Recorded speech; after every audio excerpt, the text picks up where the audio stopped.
So good morning, good afternoon, good evening, and good night, depending on where you are in the world and what time you're watching this. I'm joined by Dr. Schrader. This isn't a live stream, it's a recording. I'm joined by Dr. Schrader, who many of you might remember was the historian who gave us an absolutely fascinating lecture on the Crusader states. And we are about to top that with an absolutely fascinating lecture on the women, the powerful women of Outremer, or Outremer as it's spelt, but I've been corrected on my pronunciation, and it is Outremer for those of you that don't know. It's good to have you, Dr. Helena. How are you? Great, thank you. Glad to be here. Good. So as always, we're going to start with a psalm, and so let's begin. May the Lord answer you in a day of trouble. May the name of Jacob's God protect you. May he send you help from the sanctuary and sustain you from Zion.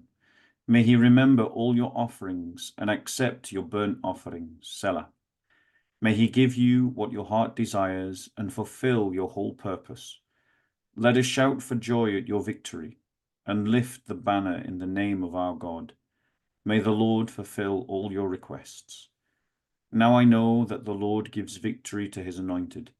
He will answer him from his holy heaven, with mighty victories from his right hand. Some take pride in chariots, and others in horses, but we take pride in the name of the Lord our God. They collapse and fall, but we rise and stand firm. Lord, give victory to the King. May he answer us on the day that we call. This is the word of the Lord. Thanks be to God. So, Helena, let's jump straight in. In your recent book, you highlight the powerful women of Outremer. That women in the Crusader states, you argue, enjoyed new levels of power and self-determination. That you're comparing, and new levels of self-determination. So what are you comparing that to, and how did it express itself? The comparison is twofold. On the one hand, I'm looking at it historically in the historical context of this power of women before the High Middle Ages. The Crusader states, the era of the Crusades, is as the High Middle Ages in historical terms, but also compared to what came afterwards. We have to keep in mind that historical development is not lineal, that progress doesn't advance to always better and better and better. There are periods of better and worse in terms of economic, in terms of social, in terms of, every aspect of development. And there are periods that are better for women. There are periods that are worse, that say for men or for different races or for different nations. So in one level, on the historical timeline, women compared to the women in earlier ages and in later ages, and on the other level, compared to other geographic areas. So the women of Outremer is also, in addition, I look at them compared to women in Western Europe, in other words, other women of the same period, but in other regions, and how they compared. I think you wanted me to go into a little bit what had gone before. So if we look back to women in the ancient world, and again, I want to be clear, I'm not talking about all women everywhere in the world. I haven't done a kinds of study. I'm not comparing women to certain African societies or to China, or Indians in the New World. We're only talking about a comparison in the region in which Christianity developed, and in which the Crusader states then themselves existed. So it's a comparison basically to the Greco-Roman traditions that preceded the Christian traditions in Western Europe and the Mediterranean basin. If you look back at ancient Greece, it starts with, basically women were viewed as infantile males, incapable of further development. So Aristotle basically said that any could not be beyond roughly a 7-year-old boy, that they were infants, and as such they could not be entrusted with any kind of authority or higher education or responsibility. They were to be viewed as very young children. The result, of course, which is they can't develop beyond the intellect of a 7-year. There's no point in educating them at all. They have no utility to the society as intellectual beings. Their only utility in Greek society was as childbearing vessels. There were actually Greek, Hesiod actually went so far as to say why the gods came up with women, but it would have been better to conceive of children in amphora, because then you wouldn't have had these talking back and all this, all these this infantile behavior of these women. We could have been a safer and more intellectual society. A neater and cleaner and better society without women. So there's this very, very strong misogynist streak in much of it. I also want to caveat that was not true in ancient Sparta. Basically, Doric women were treated much better and had more rights. But the dominant society, Athens, Corinth, and most of the Ionic cities, followed this Aristotelian thinking of women as infants incapable of reason and incapable and having no value beyond that as child. Leads to such things as, quote from an Athenian court, even a poor man will raise a son while a rich man will kill his daughters. Basically, women were seen as a burden. They were expensive. You had to pay another man to take them off your hands by paying off a debt. You didn't want a lot around. And a woman that was menopausal, who was beyond that, had no value in society whatsoever. That's continued in Rome. As I say, it goes, in a way, it gets even worse, because the Roman law says that a man had the right to kill his daughters. Man had a right to kill his daughters because they were essentially just his. He didn't have the right to kill his sons. And we know that right was exercised by the pure demographics of Rome, where almost all of the patrician families had multiple sons, but one daughter. Very rarely do they have 2 daughters. That's not normal in terms of human reproduction. So it's only occurring because fathers exercise their right to kill excessive daughters. After he had 1 or 2 healthy daughters, get rid of the rest. And that would be through infanticide. Yeah, through infanticide. I mean, typically the Greeks didn't physically kill the daughter, they simply left it out on the street. And if somebody passing by wanted a female slave and was willing to raise that, or theoretically a family childless couple came along, but there weren't really childless couples, because women who were infertile were just discarded, were sent back to their father, you paid the dowry back, and you got yourself a new wife. So the fate of infant left out on the street, if it wasn't, torn apart, eaten by the wild dogs, or picked up maybe for somebody who wanted an infant slave or wanted to raise her for prostitution or whatever. But they simply exposed the children. I don't really know about Rome. I'm not that much of an expert on Rome. In any case, in Rome, women had no legal rights, as in Athens. They could not argue in a court of law because they weren't reasonable beings, they weren't rational beings. They had to be, if they had an issue, if they had thought that they had been mistreated, if they thought there had been some kind of injustice, had a male to represent them, so their father, their brother, their husband, their son, their grandson, whatever, similar to what's going on in Saudi Arabia today. But they could not go before court. They were not legal, and they were not legal bodies. As I said, they had no right to life at all. They had to be grateful to their fathers they were allowed to live, and they had no legal status thereafter. That's a pretty horrific. Go on, sorry. It is. It's a pretty horrific, and people don't seem to, as I say, in Athens, female children were not given the same diet as their brothers. They were not allowed out of the house. They did not get exercise. They were largely illiterate. They said some radical Greek theologians, like Xenophon, argued that women should be allowed to read and write so they could manage their household better. But fundamentally, they were viewed as so worthless that it wasn't worth investing in them, in either good food or good clothing or anything, or any kind. As I say, and when I hear people, eulogizing about ancient Athens, it can make my blood boil, because it's like, yeah, well, if you want to talk about the half of the society, yeah, could be Yeah. quite interesting. I mean, Okay, but I think it's quite a low bar to jump over, that's true. really, isn't it? It's That's true. but what was it? What was it that led to the change then between sort of late antiquity and the medieval age? And how central was Christianity to this transformation? It was the reason for the transformation. It is Christianity and Christianity, I would say, alone that set it off, that triggered the change. You then have further development. But the trigger comes when Christ recognizes women as rational human beings, not rational people. Or it's not so much the rationality. Let me say, Christ recognizes human souls. And the female soul is viewed as equal to the male soul. There is no distinction in Christianity between male and female souls. The body is and which is physical and is animal. We just lost you a bit there because of the Wi-Fi connection. I think we have to try and be as still as a statue, I'm afraid. Could you rewind sort of 15 seconds and just start again? Okay.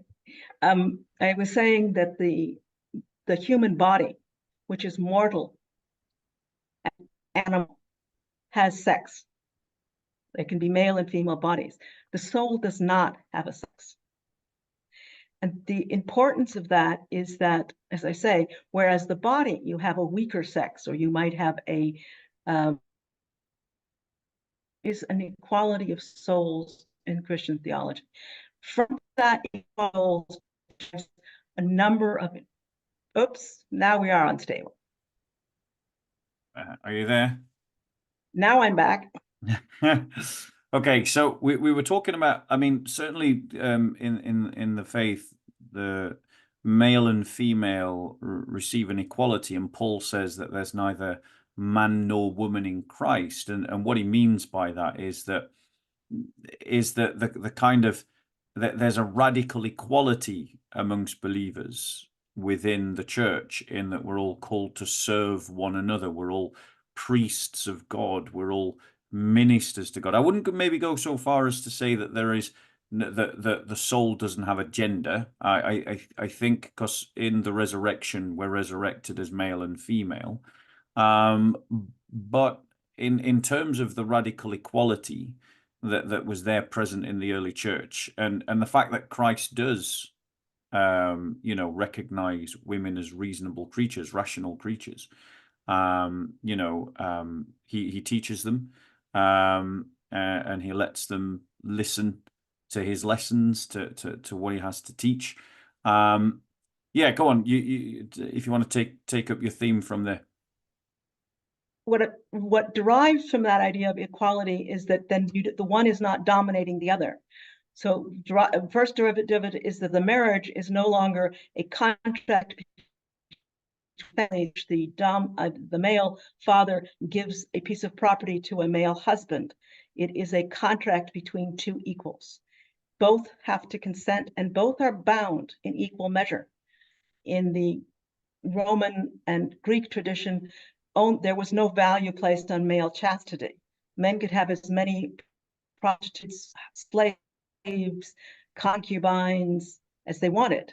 Women were supposed to be chaste so that I could guarantee that the children were mine. So it was only about owning the children. It really didn't. It wasn't about virtue. It was about being able to trace paternity. In Christianity, that's broken. That's totally destroyed. Marriage in the medieval church was a voluntary contract between two equal souls. The reality looked different. I'm not going to argue. The medieval families continued to dispose over particularly their underage children as they saw fit. And the church never could break that, the control of families over children. But the theology remained, and it was so important that women in medieval times could use the fact that they were required to consent in theology to actually nullify marriages that had been. There's a very, very famous case in Outremer where the princess of Jerusalem is forced to marry at 11, and that was before the age of consent. And the church backs her and says that was not a valid marriage and annuls the marriage. So this is the concept of consent, even if not always recognized in practice, is an important tool to give women greater empowerment and control of their lives. The next derivative of that is there's no divorce, because if marriage is a contract between two people in which they agree to be together exclusively with one another, which is what the church requires, it is not, as in ancient Rome and in ancient Greece, something that the husband can dissolve when it's in his interest to marry a new, richer partner or to find somebody prettier or younger. That part in Christianity, a man has to live with the wife he has, which forces him to actually come to terms with her, whether he likes her or not. He can't just discard her, and he can't expect her to simply always do his will because he has the threat of throwing her out if she doesn't. He's forced to treat her like a partner. We all know it didn't always work out that way. Reality looks different. But all rights start from a basis of in theory and in law. And Christianity gave women that equality, that recognition of being souls, and the recognition of being equal to their partners in marriage. And it recognized something also very, very important, and the value of women who are not childbearing. It revered virgins. The early saints were almost all virgins. The Mother Mary, obviously, is revered as a virgin. So her value is not being derived from the fact that she can bear children. Her value is not sexual. Her value is spiritual. That is a huge, this is liberation. This is taking women out of being sex slaves into the realm of being equal human beings. I just want to read from spiritual beings. I just want to read from 1 Corinthians 7:2-4, which says this: "But because of the temptation to sexual immorality, each man should have his own wife, and each woman her own husband." And there you have an immediate parity, an immediate equality, because that's a statement that just assumes monogamy. And then it goes, which does away with various wives and polygamous marriages and so on. And then it goes on: "The husband should give to his wife her conjugal rights." So it's saying that the woman has rights over her husband, and likewise the wife to her husband. For the wife does not have authority over her own body, but the husband does. Likewise, the husband does not have authority over his own body, but the wife does. And so that's that kind of that basic assumption of equality between the married couple that you're talking about in Scripture. Because when it's talking about equality over the body and rights over the body and authority over the body in equal terms, then you have the very basis there for your equality of honor, dignity, and nature. But I also like to stress that I still think that that's talking about in marriage, because that's the Christianity recognizes that we are mortals with these bodies that are mortal. But they also goes beyond that and recognizes the spirituality of the woman as well as the man, in contrast to Islam and in contrast to Greeks. I mean, we can talk about whether they even believed in spirits or souls anyways, but let's focus on the fact that Christianity recognizes the soul, the immortal soul, the spiritual aspect of each individual. Yeah. And that means that women, like men, have a right to seek God through reason, which leads to the fact that women go as virgins or as widows, could go into a convent, which when they were founded were almost always double houses with both men and women. The early tradition is very, very clear. Some of the later orders did not have women, but the early monasteries almost always had a women's branch. And women were allowed to focus on seeking God through reason, through study, through education. In the early Middle Ages, some historians postulate, it's not always accepted by everyone, that women were probably more literate than men, that there were probably more women who were literate than men because the men were focused on the fields and the fighting and around the world as leaders, whatever, and the women were keeping the books and keeping care of things at home and may have been more literate. Certainly by the High Middle Ages, which is the period of the Crusades, both men and women down right through the middle classes were literate, but women in the church were highly respected as intellectual, as philosophers, as theologians, leading scientists that are women. Hildegard von Bingen is famous, but Matilde von Fontevraud, I mean, there's a series in the 11th and 12th century. There are a number of leading abbesses who are corresponding with popes and kings and discussing questions of theology and science and biology and botany, astrology. They were considered scholars because the church recognizes them as intellectual beings and not merely as the animal with a biological function. No, absolutely. And I think the fact that Christ, because it would be pretty unusual for the church to recognize that Christ taught Mary and Martha and the other women that were following him, and then say, well, actually, women can't learn Jesus's teachings. And it would be weird for the church to elevate women to the status of saints, and there's equality amongst the saints, and venerate the saints and ask for the saints' intercession as the early church did, and then in the next breath say no, men and women are not equal, when because then you would, and also of all the saints, Mary is the highest. The Theotokos is the highest of all the saints. She's even above Peter and John and James in terms of her importance in saintliness. I mean, I think the case is well made. Christianity kind of creates the foundation in which women have rights and are seen as rational beings, human beings, culturally. Right. And then that begins to have a transformative impact, allowing them access to education, allowing them access to authority, and so on, in ways that had not been held before.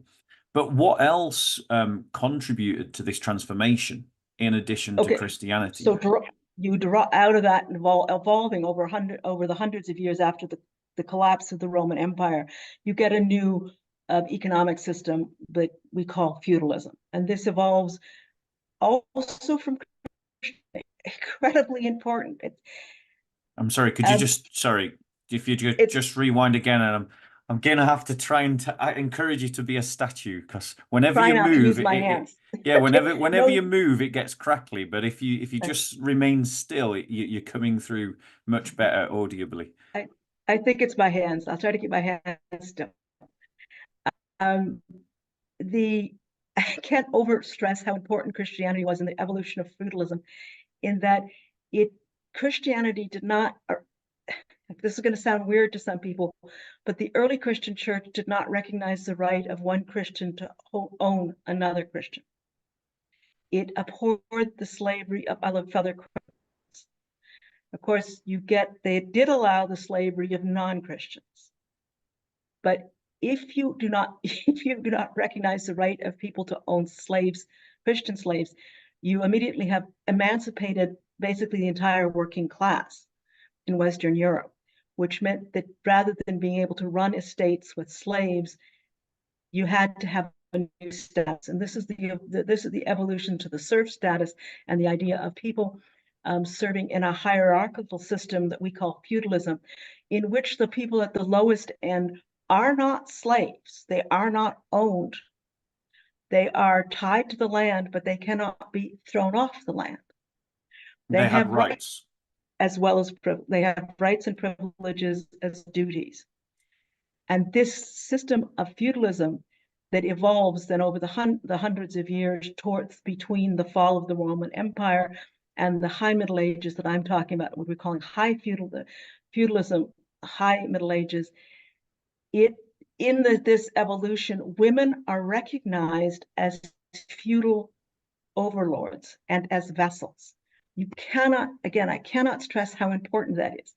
A vassal is someone who gives an oath to their feudal overlord and also takes the oaths from those beneath them. And when you give women the right to do that, you have made them the masters of everyone hierarchically below them. So women are empowered through the system of feudalism, right to the queens. Not all kingdoms, but England, Portugal, Aragon, Castile, Outremer recognized women as queens, and they could be anointed in their own right. At the next level down, across Western Europe, women could be barons in their own right, not merely derived from their husband. They could inherit a barony, they can inherit a lordship or a knighthood, knight's fee. In that capacity, they commanded the resources and the troops and the people under them. So women are now simply equals. They are in the hierarchical society. The women of higher status trump men of lower status. You know what I'm saying? In other words, in the pure theology, they are equal as souls. In the hierarchical society of feudalism, women were elevated to being superior to the men of a lower class. They were not, they were subjugated, no question. Feudal law usually, almost always gave the right, preferred sons over daughters. So if there's a son and a daughter, the son inherits the title. Daughters would inherit only if there were no sons or the son was killed, was not able. But they were still preferred over the brother or over the nephew or over the grandson. The closer relative, regardless of gender. So bloodlines trumped gender. Does that make sense? Yeah, absolutely. Yeah. So this is where feudalism then endows women with even greater power.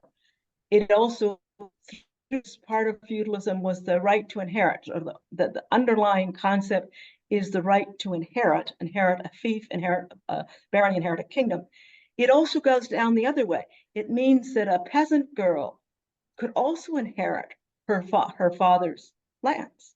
Yes, it might seem meaningless to us, but if you're a peasant and that girl's going to get the orchard over there, or that girl's going to get the mill, she's a valuable partner. She is now empowered in her society because she can inherit land.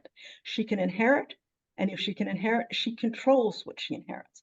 Women in feudal society could dispose of property. This is something that often surprises people who are familiar with women in the 18th and 19th century, when that right had been taken away. And women could no longer dispose of property, and their husbands, anything that went to a woman automatically became her husband's property. So wait 1 second. What you're saying is that Christian women in the height of Christendom had more rights than women at the sort of frenzied part of the Enlightenment. Oh yeah. In the High Middle Ages, women controlled their own property. Not only, they also controlled their husband's property if he was absent. If a man was imprisoned, ill, dead, on crusade, his wife controlled property. She gave orders. Women in the Middle Ages commanded garrisons. They commanded troops. They were weaker. I mean, we get back that physical body did not enable them to fight on equal terms with a trained knight.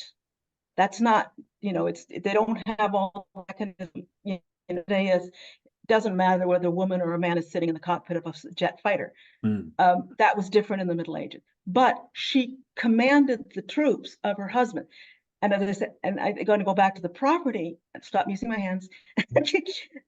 Please stop using. She in the 18th, 19th century, it starts in the 16th century. Women lost the right to control their property, and everything had to go through their husband, because in the so-called Renaissance, the adulation of all things Roman, led to a return to Roman law, which disenfranchised women. Mm.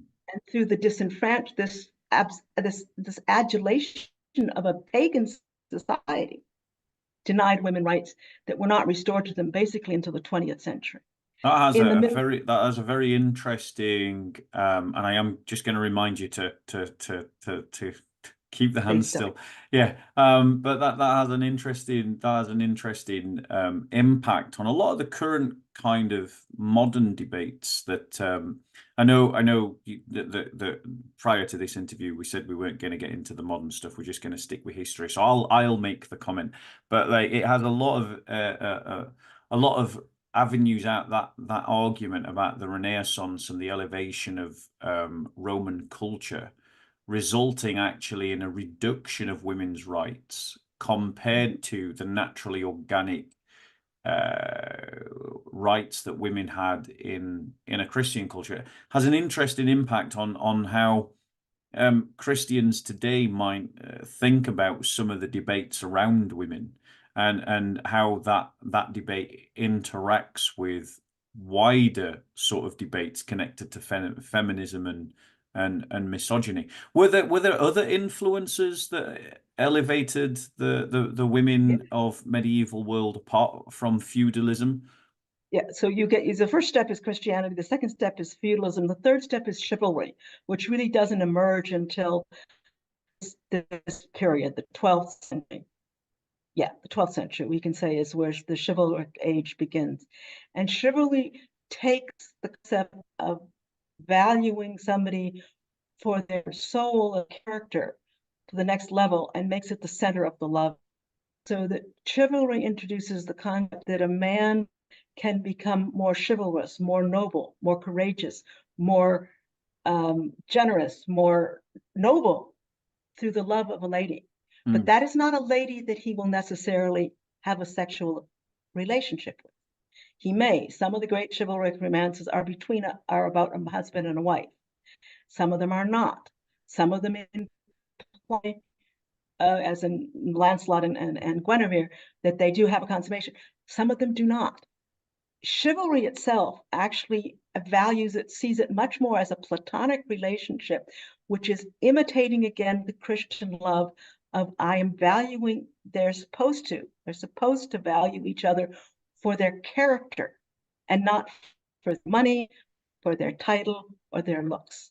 So the women are supposed to be gentle and wise and generous and kind, and the knight is supposed to be brave and courteous and cleanly and full of justice. And they're supposed to embody chivalric ideals, not simply be beautiful or rich and powerful.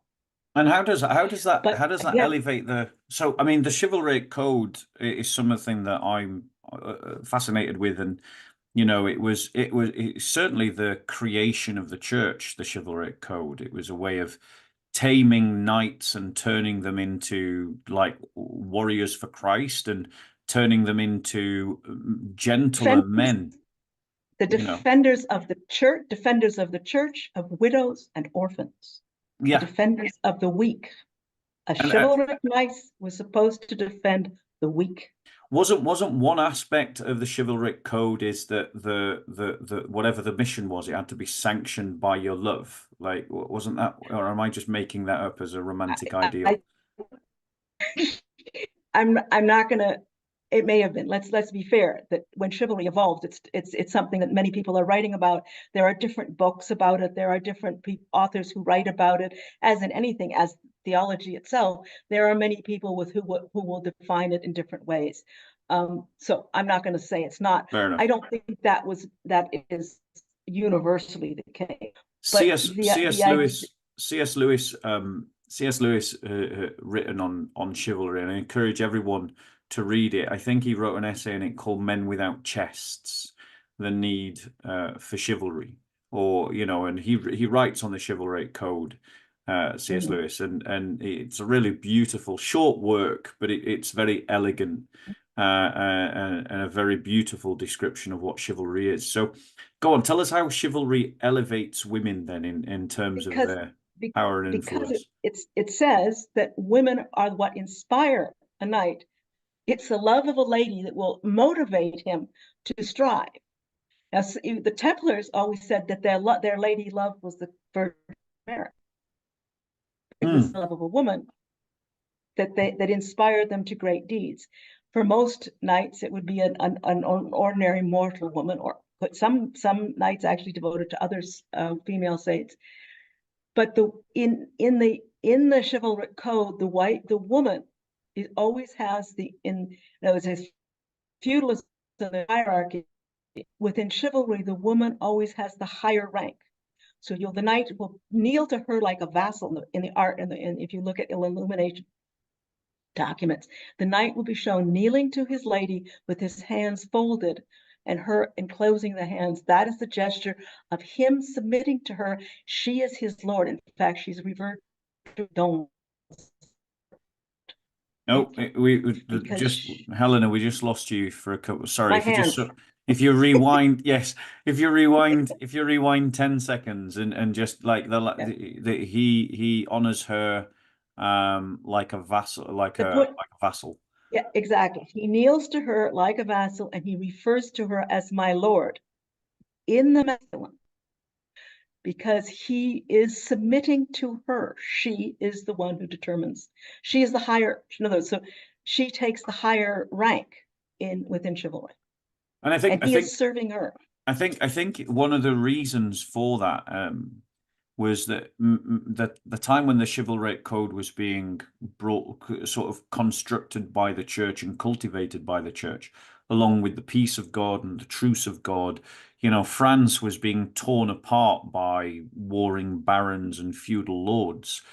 And one of the masterstrokes of the church was if they could connect the warrior spirit of the male knight, the chivalry, to the more gentler spirit of the woman would be a taming influence on the man's warring lust, and thus be a restraint upon him, because she wouldn't want her knight to go and lose his life in battle unless she thought that battle was worth fighting for some good, honorable cause. And it really was a masterstroke to make the knights the servants of the weak, because what that did was, and women being the weaker sex, what that did was it put a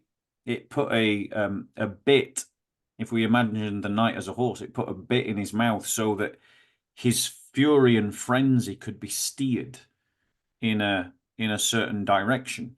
So these influences like Christianity, feudalism, chivalry, they all impacted Western Europe. Yet you're arguing in your book that women in the Crusader states enjoyed a particularly high status and freedom. So why was that? First of all, I'm not the first person to put this theory forward. I actually was going back to other sources that made it. It appears to be, and the major factor was simply the military vulnerability of the Crusader states. Similar to ancient Sparta, it may explain why Spartan women also high status, or maybe something easier to understand for the modern reader, similar to the Second World War.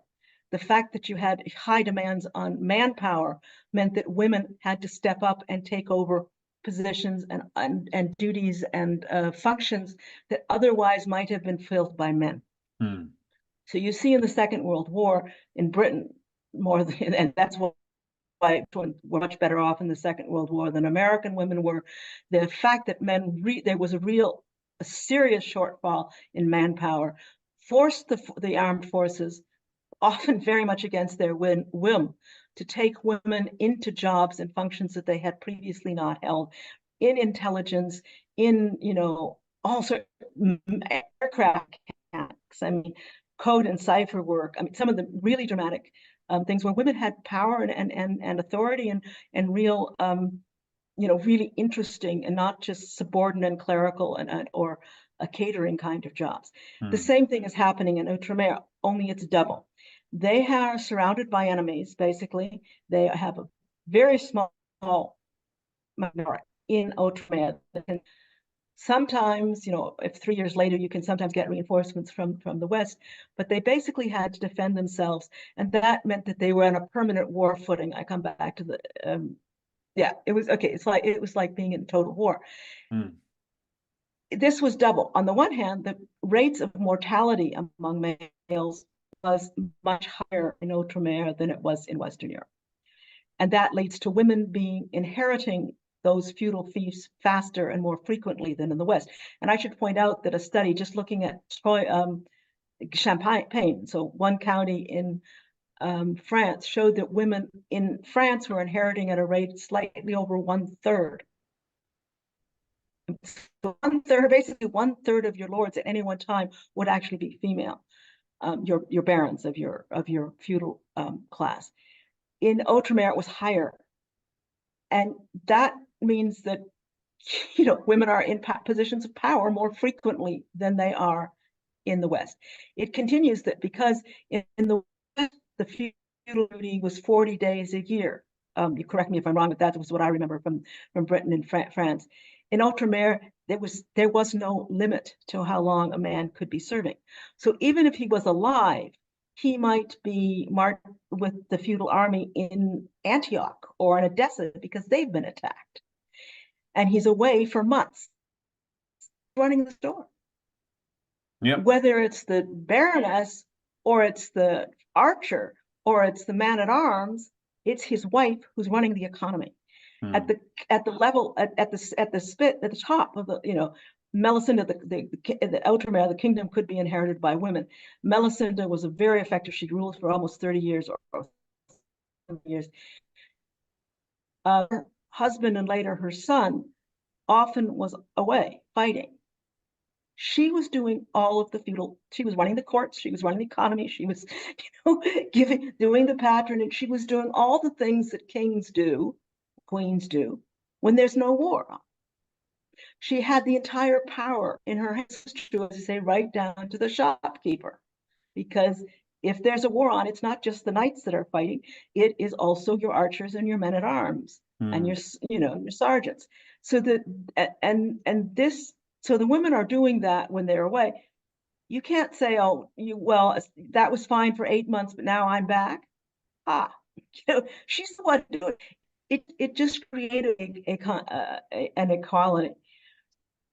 There's also, it's marginal, but the economic sectors that were very important to the economy of Outremer were sectors like silk making and textile making, which was traditionally dominated by women. Book illustrations, illumination, printing books. They actually mass-produced books in Outremer. It's something that women traditionally did in convents and other places, so that the economic sectors in which Outremer was particularly strong was also probably dominated by women. But ultimately, the most important factor is the vulnerability of the kingdom. And what did this look like in practice then, in terms of, I mean, you've hinted at it. Do you have any other specific examples that you want to bring out in terms of what these women look like and what they were doing in practice? I'm going to move just a second. Yeah, don't talk. Have to sit up a little straighter. Yeah. The key thing is you get women. The men were in the mobile forces. So the kingdom of Jerusalem was defended by basically two things. One were castles. They were static defense. And the castles, or the walled cities, in which didn't move. And then you had a standing army. And the army, that mobile army was composed of knights, sergeants, archers, turcopoles, mounted archers, incredibly important arm, and foot soldiers. And that army was essential for the kingdom because it could meet an invading army. It could relieve a siege if a city was under siege. But just important was you had to hold your cities, and that was left to garrisons of obviously of older men, clerics, who were allowed to bear arms in Outremer. They had an exemption to do that, and women. And so again and again, you have in Outremer, you have women, and you see this in England and in France too, but it was more common because it was simply there was more. This is where it happened. Women can defending cities that Maria Jimena was defended Nablus. There was Echaiva of Tiberias defending Tiberias. And that happens. There's a lovely case, and that I have to move to get it for you. Of we'll just pause then while you grab your paper, and then give it a few seconds when you get back. Okay. Give it a few seconds for the internet to catch up with the movement. No, you know what? Let's wait when we talk about how they were perceived. They also took part in the Crusades, and they played supportive roles in some military actions. And I do want to draw attention to the fact that when Saladin attacked Jerusalem in 1187, the mobile army the feudal army had been defeated at the Battle of Hattin, and they're out or enslaved. So the king had been taken captive along with almost all of his nobles. Three noblemen had escaped, but there was no mobile army anymore. And when the Baron of Evelyn was one of the three who escaped, came to Jerusalem to remove his wife and children, and he was welcomed by the population, and the patriarch exempts him from his oath to Saladin to only stay one night, and he takes over the defense of the city. He had 50 women to every able-bodied man. So he defended the city. He fought Saladin long enough and hard enough with women for to negotiate and force Saladin to let them pay a ransom and withdraw. And that was women, and we know that was predominantly women fighting. So at that point, in a defensive situation, women did go on. We presume they probably weren't the archers, but they may have been providing the arrows. They were certainly bringing water. They were bringing food. They were tending the wounded. They were boiling oil over the side. They supported what few men he had so effectively that he held Saladin off for like 7 or 8 days. Wow, that's amazing. How did the medieval church view these political and martial activities of women? That's what I have to. I wanted to read some quotes for that, but I'm going to have to. I will have to move. Yeah, feel free to move, but then when you get back, just count to 10, because the internet will take time to catch up from your movements before it'll take your voice again. Okay. Ready? Yeah, go. You good? So I wanted to read a quote about Melisenda. So here she is. She's a ruling queen. She's taken over this kingdom. She's acting just like a man. And it's the Knights Templar. I mean, let that go through your head. A monastic order that doesn't allow women in their own ranks, reported favorably to the founder of the Cistercian order, Saint Bernard of Clairvaux. And he is so impressed by what they tell him, what the Templars are reporting, that he writes to Melisenda and says, "You are behaving peacefully and kindly. You are ruling yourself and the kingdom wisely with the advice of wise men. According to the wisdom given you by God, you are providently and wisely meeting the dangers which threaten the Holy Land with sound counsels and with help." That is that is coming from a conservative cleric. The conservative cleric. Sorry? The conservative cleric. And he's stressing that she is doing well. He's not telling her to step down. He's not saying she's doing something she shouldn't be doing. He's not saying you are interfering in men's business. He's not saying you shouldn't be doing what you're doing. Let men take over. Archbishop of Tyre, who was, of course, a cleric in the Outremer, says that Melisenda, the king's mother, she ruled both with her husband and then with her son, but always as co-regent.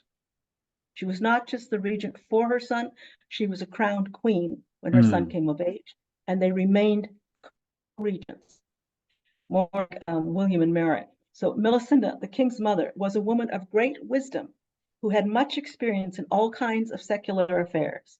As long as her son was willing to be ruled by her wise counsel, the people enjoyed a highly desirable state of tranquility, and the affairs of the realm prospered.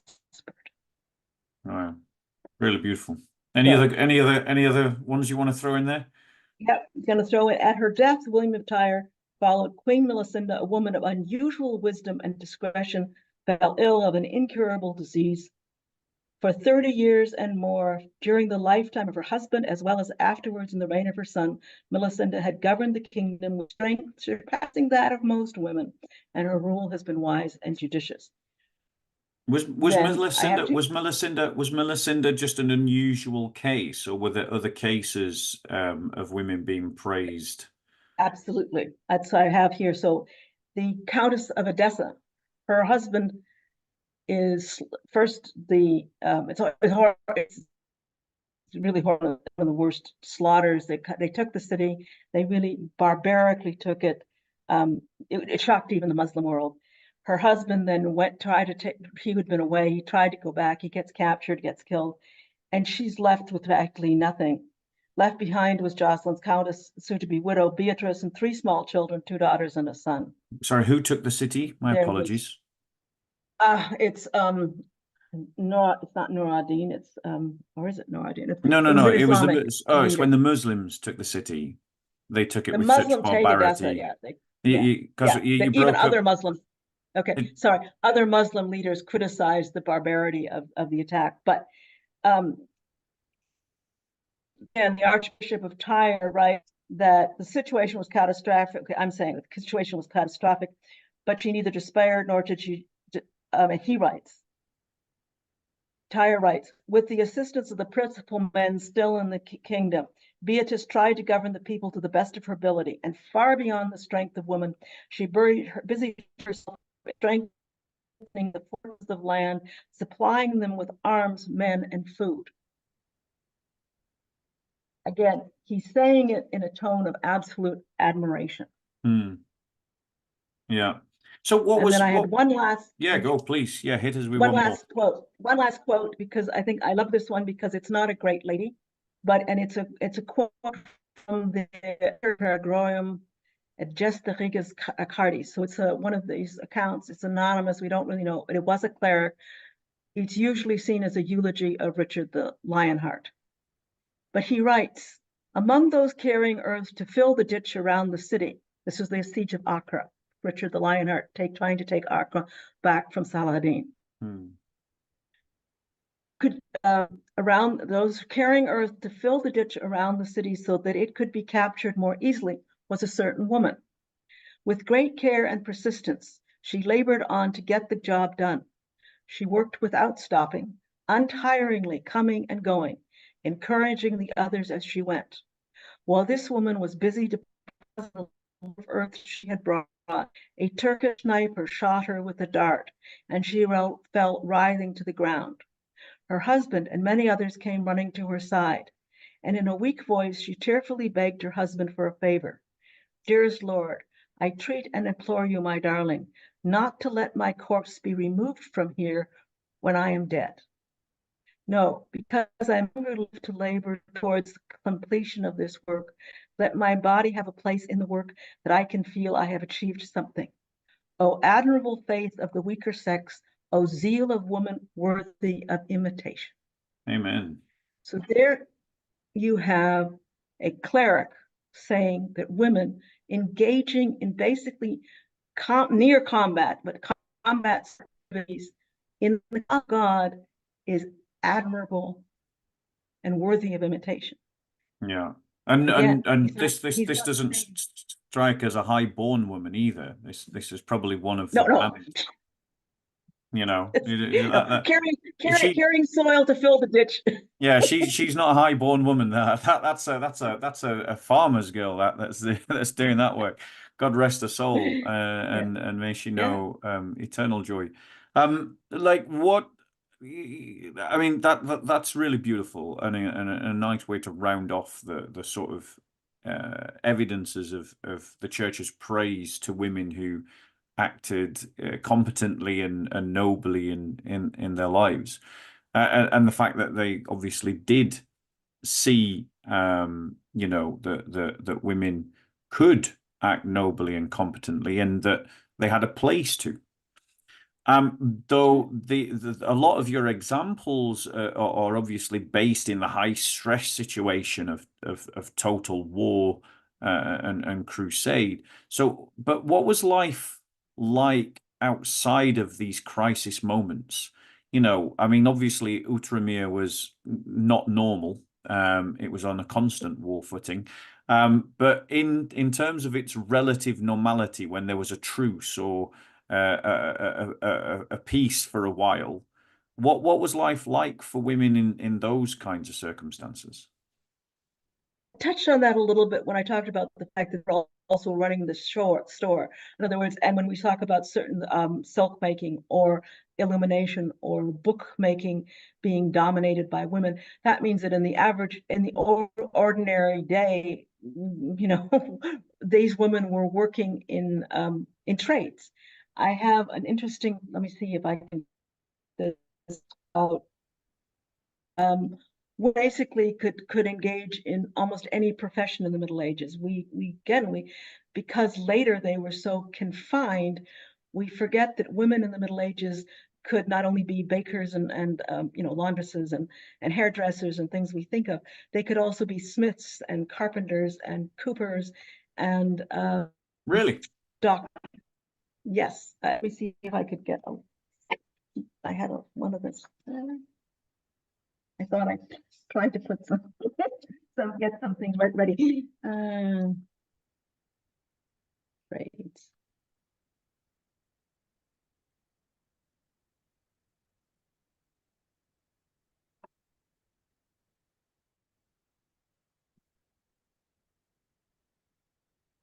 Okay, I have to take my word for it. They were engaged in basically. I found one source that talked about 154 different trades that you could have that there were guilds for, and women could be in all of them. There were 35 that were reserved for women, and there were 81 in which men participated.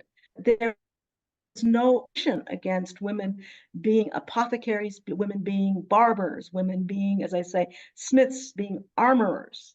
So there was none of this concept that a woman's place was in the home. No, and women they could have, and their women could run businesses, as guilds, be guild meisters, and they could learn a trade, be apprentices, be journey women, and be masters.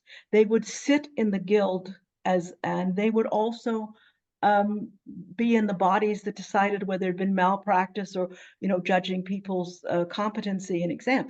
They were full members. In fact, and I'd like to come back in Outremer, because women inherited fiefs and were members of they sat in the high court. There was an incident which is called the Women's Parliament, that it was actually in Greece when it was part of the Latin kingdoms after the attack on Constantinople, when they set up a Latin empire from Constantinople after a battle with the Greeks. There, so many men were either dead or in prison that when the High Court was called, there were only 3 men present, and all the other fiefs were represented by the widows, the mothers, the daughters, the wives of the men in prison, the widows dead. That was true also in the Crusader states, when it was never as dramatic. They were a majority, but at any one time, when the High Court was called, some of the fiefs would have been represented by women. They were voting in the High Court about diplomatic initiatives, about taxes, about laws. As I say, the same thing's true at the working level in the guilds. And again, a woman could have her own trade. So a woman might simply help her husband in his business. There's a lot of pictures in manuscript illumination of the banker and his wife working together, or the butcher and his wife, or the smith and his wife. Happened a lot. Was not necessary. It's probably a common pattern, but some women pursued trades on their own, so that he might be the apothecary and she was the barber, or vice versa. And some women, if you were unmarried or you were widowed, you could also have your own. If you could go through the training. The key factor was that all of these kinds of trades were trades in which an individual apprentices with the master and learns the trade by apprenticing, by learning it from the bottom up. What happens is that when you shift to the universities, this is why I say the 13th century, you're already starting to see a decline in women's empowerment, because with the establishment of the universities, they exclude women. And the more professions become university based, the more women are excluded. So whereas Louis IX went on crusade in the 13th century with a woman physician in his staff, by the 18th century, there are no women physicians. There are what, sorry? In the 18th century? There are no more women physicians. Yeah, by the later centuries, where once you require a medical degree from a university, women are not being allowed into universities. They can no longer be doctors. So they were probably allowed to be barbers longer. What we're seeing is then that women in the High Middle Ages had higher rights and higher status than women in the height of the Enlightenment. Correct. And that's why I always call it the so-called Enlightenment and the so-called Renaissance. Yeah. Can you say more on women's in terms of their situation in respect of education in Outremer? We touched on that a little bit, that initially women were probably more literate than men. Then men caught up with them, and women continued to be respected as intellectual beings, as I say, particularly as abbesses, and in providing education. The nunneries became the center for basic education, primary education. But as I say, and some of the abbesses went on and were doing highly scholarly work that was respected. That's less true of Outremer. You'll see more of that. I don't know of a single woman in Outremer that achieved that kind of intellectual status. That was more, as they say, in Germany and France.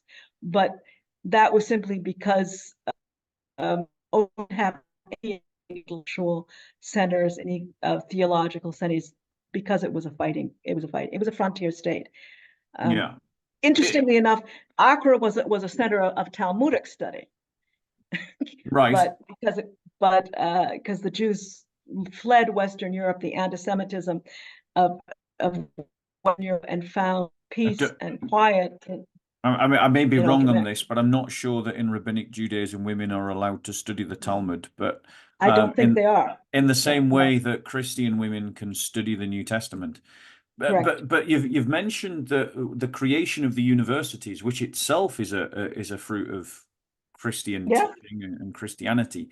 But you're saying that one of the bad things that came out of this was that that's right. It started to exclude women. Now, what about the tradition of the educated abbotess and the education in the convents? Did that continue with the creation of the universities, or did the universities have a negative impact on that?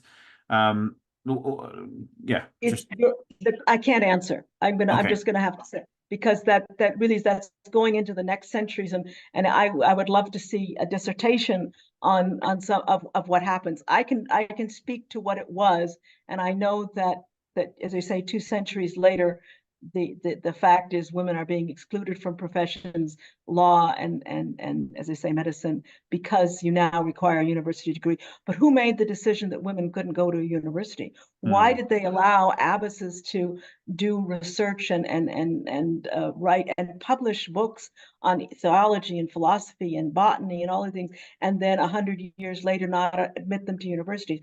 Who made that decision? When? Why? I don't know. I would like to know, but I don't know. It is an interesting question, because obviously a lot of the things that you said that had led to this increased status for the rights of women, like feudalism, was starting to secede to a new kind of economy. Chivalry was starting to wane. So Christianity was still there. Saints, women, women were still being saints. But it seems that the sort of cultural impact of economics and the sort of absence of the need for the chivalrous knight, as well as the impact of the Renaissance and this sort of re-evaluation of all things according to antiquity, like Roman antiquity, had some kind of poisonous effect upon Christian culture, that led to an exclusion of women that I can't see being justified, because Christ himself, as we know, taught women, and Christ himself is our teacher. So if our teacher teaches women, then Christians can't argue for the non-education of women. It makes no sense to make that thing. And this has relevant impact to questions today. Again, I know you've asked not to be asked questions outside the area of expertise, and I'm going to respect that, so I'll make the comment. But if you look at what's happening to the women in Afghanistan and how they're being denied education, and how women in Saudi Arabia have been denied education, and it really does matter. Yeah, but that is consistent with Islamic teaching, because Islamic teaching does not recognize women as human beings. They are animals that distract men from following God. I'm gonna have to play devil's advocate here and argue the opposite, because in my reading of Islam, I think that's goes slightly too far in what Islamic teaching says, though there is a general institutional and codified degradation of women within Sharia law. So, for example, the blood money of a woman is less than that of a man. The women don't have the same rights. Yeah, the women don't have the same rights in law. So their testimony is only worth half that of a man. They don't inherit as much as men. They, for instance, they don't have the same marriage rights as men do. So even if a woman wants to marry a Christian man, she's not allowed. Whereas a Muslim man can marry a Christian woman. So there is divorce. She cannot divorce. She can get divorced. She can polygamy. Wife beating, polygamy. Yes, I mean, we can come up with a list, but I do think it's a little too far to say that in Islamic teaching they're just seen as animals. I will revise that. I was quoting the 12th century Islamic sources. So you may have better knowledge if you've gone back to the original source. If you've gone back to the Quran, it could be that this is the evolution of a fundamentalist theological approach, because if you look at Islamic history, there were periods that were also better for women than this period. If you've got a historical slapdown for me, some quote from some Islamic jurisprudence from the medieval period that describes women as animals, I'm willing to be put in my place. Who am I to argue with the historian? But if you haven't, I'm just gonna have to. No. I have. You actually do. Muslim Oh my world. gosh! Right. Okay. Yeah. These, of course, the Fatima Mernessa, who's of course a modern feminist, Islamic feminist. The entire Muslim social structure can be seen as an attack on and defense against the disruptive power of female sexuality. Other scholars point out the full century before the first crusade arrived in the Muslim world, Arab women had, quote, lost the greater part of their freedom and dignity, and the system of total segregation of the sexes and the stringent seclusion of women had become general. Muhammad, the writings of Imam Ghazali considered women not only as outside of humanity, but as a threat to it. Based on Muhammad's writings and experience, Ghazali argued that women's sexuality threatened to distract men from God. And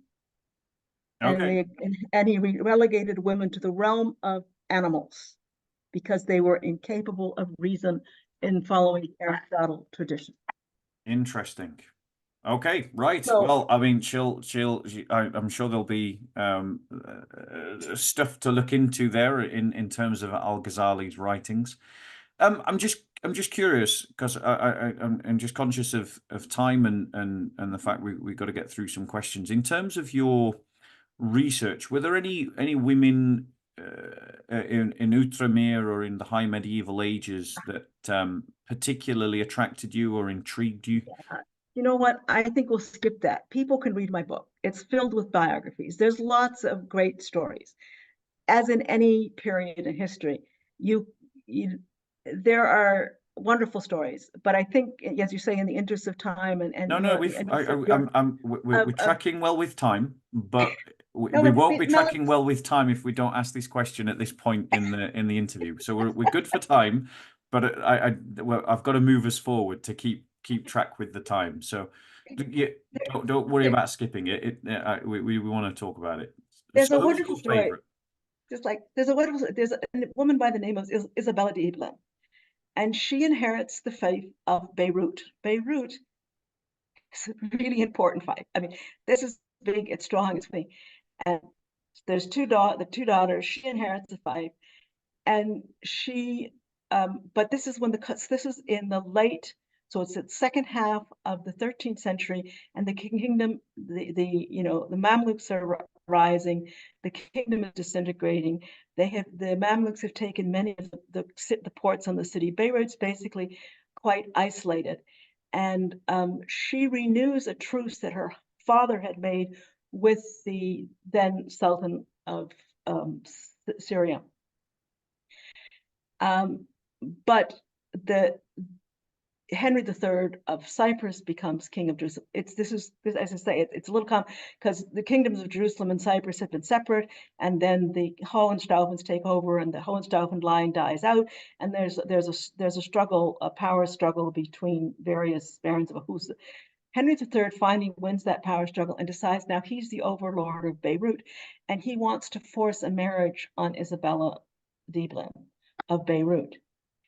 And she goes to the High Court of Cyprus and she says he does not have the right to force me into a marriage because I have submitted to the Muslim Sultan in this treaty. And he is now my overlord. And the King of Cyprus has no more rights over Beirut. And the High Court of Cyprus supports her. And she doesn't have to marry Cyprus. She goes back, she marries the man she wants. She marries 3 times. Nothing work out. I love this idea of she goes and confronts the King of Cyprus and says, no. I also would like to know much more, which we don't know enough about, why the High Court of Cyprus backed her. Because there's got to be a lot more to that story than that they wanted to support the Sultan. They didn't. Yeah, definitely not. Was not in the habit of supporting the Sultan. So she must have had arguments. There's something more to that story. Okay. Another character that I love is Eschaiba of Montbéliard.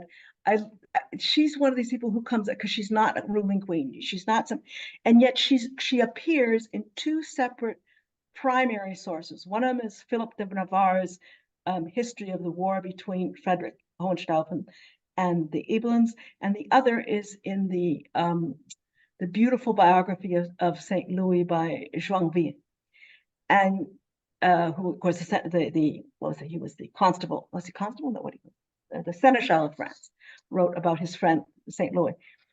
In the first account, he talked again. I can hold the camera. I'll hold the camera. Oh, I didn't get this ready for you. I'm sorry.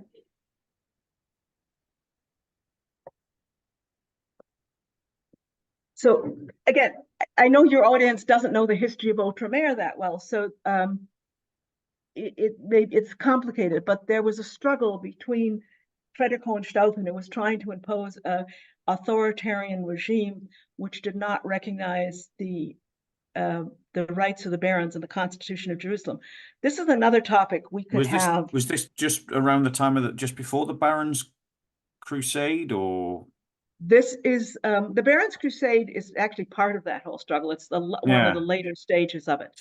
The point is that the barons of Outremer revolt against Frederick II, and in fact, the people, the commons. This is the time when the Templars and the Hospitallers started having a go at one another, wasn't it?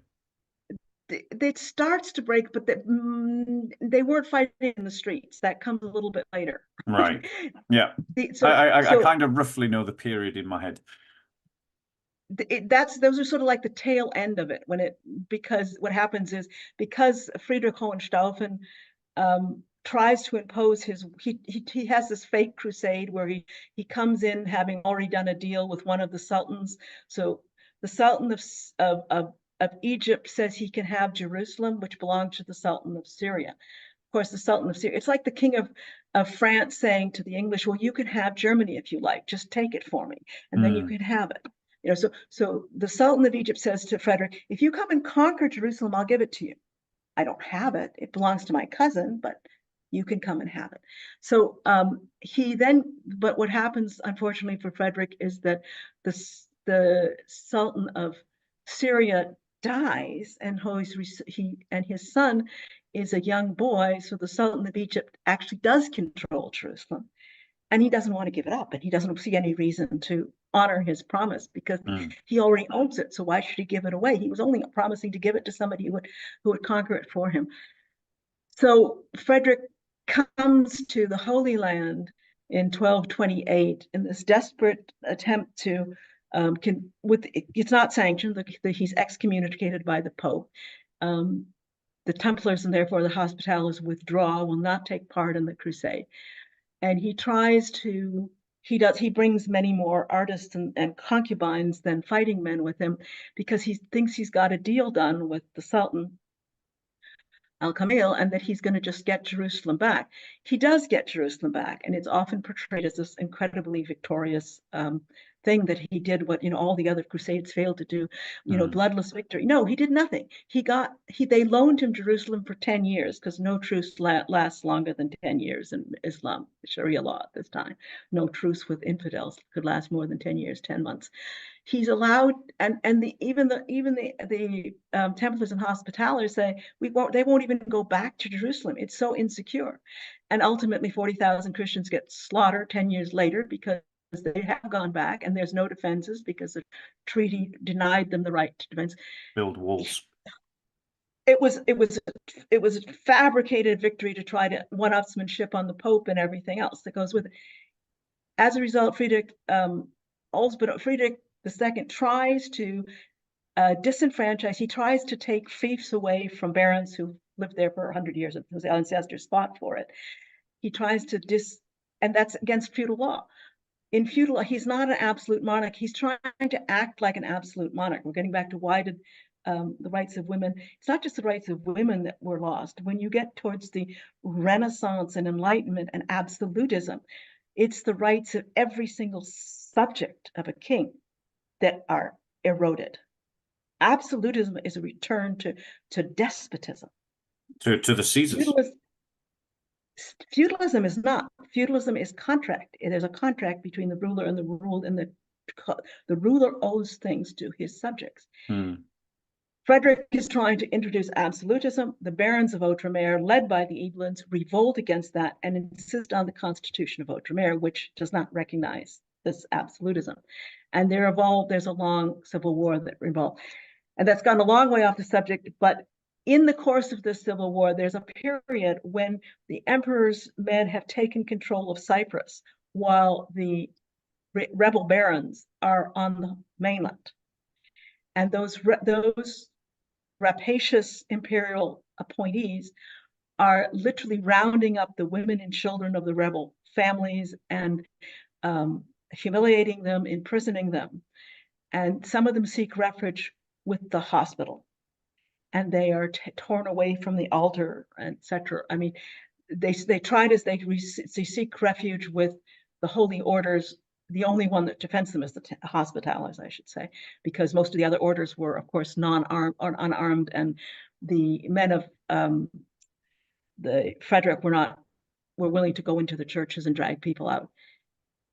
And he mentions, but one woman and some of the women to escape, not trusting to the church, tried to disguise themselves as peasants and shepherdesses and took to the hills. And among these is the young widow Montbéliard, as Shiva de Montbéliard. She escapes through enemy lines. So she leaves Nicosia. She goes through territory controlled by the mercenaries of Frederick and gets herself to one of the mountain castles. So in Cyprus, there are three magnificent Byzantine castles that dominate the mountain ridge that runs through the island. One of them is Sant Hilarion, one of them is Buffavento, and one of them is Cantara. She manages to get herself into Buffavento, which is being held by an old knight by the name Guillard or something. I could look for it, but we'll just do it. Trust me, you might not get every word right. She gets herself in there. Not only does she reach this castle, she resupplies it. So at a time when this old knight was going to have to surrender that critical castle because he was out of supplies, he didn't have enough food for his garrison, she, as a wealthy widow, brings the relief from her estates and enables him to hold Buffavento until the rebel barons can reland, defeat the emperor at the Battle of Agredi, and come to her relief. Amen. Did I you love say the this. hospitallers tried to defend the women who took They refuge? did, yes. If I'm pretty, yes, I think they In did. in accordance with the chivalric code. Yeah. I just wanted to make that point. Hospitals are some of the greatest. We could do a whole thing on the hospitals. Oh, we and should definitely. Their code of we serve the poor and we are the slaves of the poor, and regardless of religion and regardless of everything. But so that's how she appears in one chronicle, and then you get to Joinville, and he tells the story of how when he's with St. Louis, and they're going to make an amphibious landing in Egypt. She finances the ship, one of his ships, small ship, but she finances a ship that brings him to that, and I think it's his horses that he gets she carry, and she does this to support the cause. So, and who is this woman? This also is a woman who, so after she's widowed, her husband dies fighting for the rebels, the Battle of Nicosia. And roughly a year and a half later, she marries the son of the Lord of Beirut, his son and heir, Balian of Beirut. And they're excommunicated because they are too closely related. And Balian's own father throws him out of his army, saying, you cannot command my vanguard, as he always has in the past, because you are, I don't trust, because you're not with God. Balian then goes and makes a dramatic attack behind enemy lines and basically wins the battle for his father, but he refuses to give up Beersheba. They actually defy the Pope until, of course, because the Pope was very the reason they were actually excommunicated because the Pope at that time was supporting Friedrich II. And of course, when he changes his mind and changes sides, they get the dispensation, and the marriage is recognized. But tough lady. I mean, on the one hand, when she does the relief at Buffavento, she's still a widow. She's a widow from the first husband. When she provides Joinville's shift, she's a widow from the widow of Beirut. There's definitely some movies in there. Oh yeah. You've made a really wonderful telling of the story, and I think I'm just gonna, because we've kind of touched upon one of the questions that we agreed, which is why we think this ends, and it's because of the Renaissance. It's the Renaissance's influence, the Enlightenment's influence. But is there anything more that you want to say as to why you think that this period, we entered into a dark period for women in European history, that saw them being stripped of all these rights, that saw them being stripped of this public role that that Christianity had afforded them? I mean, I never connected the dots to the Renaissance. I always saw it as being fruit of the Enlightenment. So I've learned something today, like something I need to go away and read into. But what else, Um, what else do you think led to this sort of brief collapse of women's rights in Europe?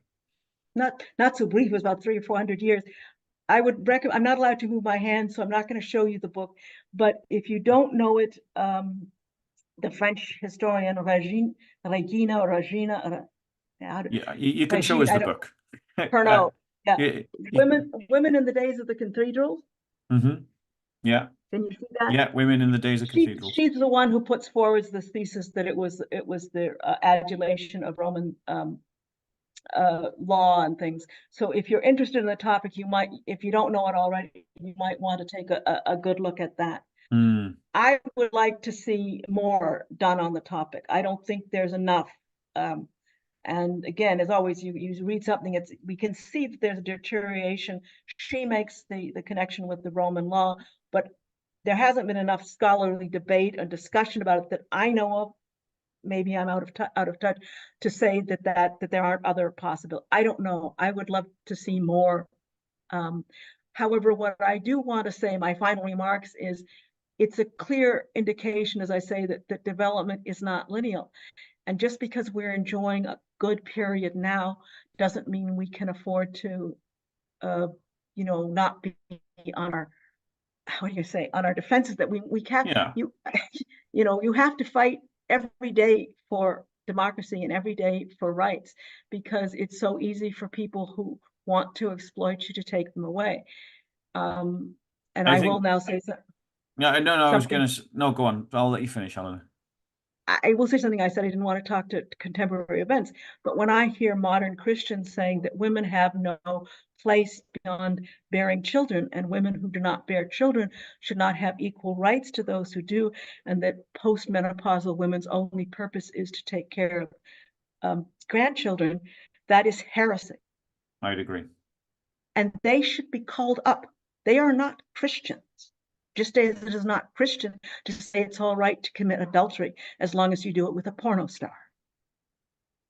I would say that it is. I would say that it's an error, an error that needs to be corrected. I think that I mean heresy is a very very very strong word, but it certainly is erroneous teaching, and hopefully we've kind of demonstrated that. And it doesn't flow out of anything intrinsically Christian. This idea that women only have a place in the home and only have a role that's connected to childbearing. And I hope that we've demonstrated a very strong historical case that that is not the fruits of a true Christendom, and it's not the fruits of an outworking of the Christian worldview. And maybe there is another show for me to do with others that goes into the biblical case. You've presented the historical case, and maybe Yeah. I'll follow this up with a biblical case to just sort of hammer that peg again.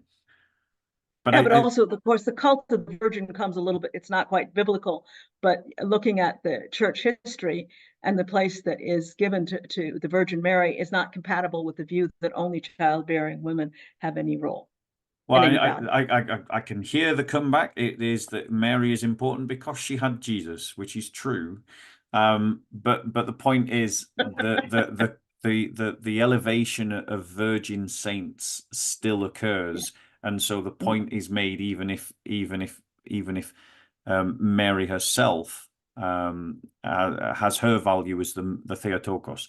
But the other Yeah. saints who are virgins still makes the case that Dr. Schrader is making.